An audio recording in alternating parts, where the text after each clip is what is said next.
বাংলাদেশ খুব sensitive and crucial একটা time পার করছে। আমরা আমাদের প্রিয় মাতৃভূমির জন্য আজকের কেপ টাউনের বাইতুল কুদস মসজিদ থেকে, মসজিদুল কুদস থেকে দোয়া করি, আল্লাহ তাআলা আমার প্রিয় মাতৃভূমি বাংলাদেশকে হেফাজত করুক। যেটাতে আমার দেশের কল্যাণ, যেটাতে আমার দশের কল্যাণ, আল্লাহ তাআলা সেই ফয়সালা করুক।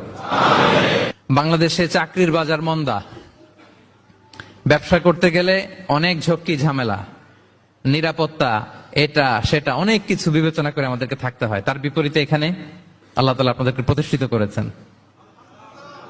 অনেকে এই দেশের ন্যাশনালিটি পেয়েছেন, সাউথ আফ্রিকান ন্যাশনালিটি পেয়েছেন। তারপর ব্যবসায় আপনারা ভালো করছেন, রিজিকের 10 ভাগের 9 ভাগ আল্লাহ ঢুকিয়ে দিয়েছেন ব্যবসার ভেতরে, আলহামদুলিল্লাহ। তো দেশে যারা স্ট্রাগল করছে তাদের তুলনায় তো আমরা অনেক ভালো, কি বলেন? আপনাদের কোনো কমপ্লেন নাই তো? সব সময় কি বলবেন? আলহামদুলিল্লাহ বললে আল্লাহ তাআলা নিয়ামত আরো বাড়িয়ে দিবে।